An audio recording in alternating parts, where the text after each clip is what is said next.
Yo guys, so si Legend of Mir is maraming nalabas na event ng this December. So first, dito muna tayo sa Season of Growth. So Season of Growth, available na yung season exclusive item.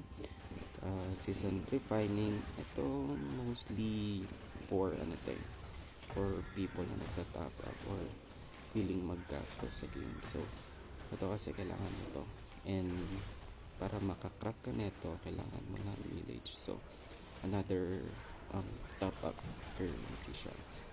So I think pwede mo siyang kunin sa region trade, pero of course additional lang gastos yun kasi remix lang naman. Pero yun, ang makukuha mo pag nag-craft ka is itong Coin of Growth, and then makakapag-craft ka netong Megging Yard. This is another wearable item, so if willing kang gumastos, ito masusuot mo to for a long time kasi maganda yung stocks and accuracy and EVA. And then next is yung season crafting. Ito, yung equipment na to is 2 wearable items, then especially yung Valkyrie Grill. So kung kailangan mo ng silver ring and solar stone para makapag-craft. So ano naman siya, nalulot, and yung isa nakukuha lang sa support box. Pero yun. Then next is yung antique. Ito yung as usual yung antique. So ito yung pinaka-expensive, pero siya din yung pinaka-helpful at the same time kasi kailangan mo siya during the quest na nilabas ng season of growth. And then ito is yung consumable. Ito especially ito ang pinaka-highlight ng consumable is yung free companion, yung Elska. So even though meron ka ng taka, may purpose pa rin to kasi meron siyang story deck, so additional power to. Kaya even though meron ng taka, kunin ko pa din siya syempre. Libreng power yan, about mga 500 GR din yan dadagdag. Then next is tong directive edition ticket. This is a ticket refresh para dun sa directive quest. And then yung Feather of Growth, ito pang reset dun sa expedition na nilabas during the season 1. And then is yung Hall of Growth recharge stone, additional na yan. Ito papakita ko sa inyo yan. So dito nyo bali magagamit yung recharge stone na craftable, and then dito naman yung feather na pinakita ko earlier. So additional attempt ng expedition.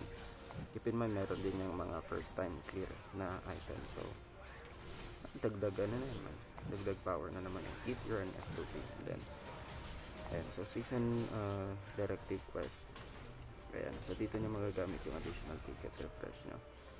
And then yung next yung saga, ito pinaka-important to kasi dito magpo-progress yung GR nyo. Dito kayo magpo-force ng progress para sa GR nyo. And then many ng event requirements during the season is kailangan nyo ng growth rate. So papakita ko sa inyo yung lower right ko, yan 243. Yan yung total growth rate ko ng season of growth. Then yan, so lastly is yung Black Valkyrie. So additional item na naman to pag natapos nyo, and codex, and then yung rune, additional stat yan. So special yan, pinaka-important yan to win if you're an F2P and gusto nyo lumakas. Next is itong season exclusive na mga Valkyrie this year, companion yan, tsaka season story deck. So itong season companion, meron siya dahil dun sa yung consumables. Itong Elska.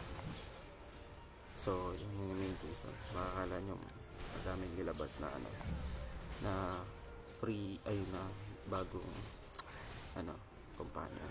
Then yan, season yung Valkyrie, season this year, and then yung season story deck. So ito hindi naman siya entirely ang mga lang yan, magagamit dyan yung mga pre-existing Valkyrie in this year's story deck na yan. So siyempre if you're an F2P, marami kang time para magpalakas.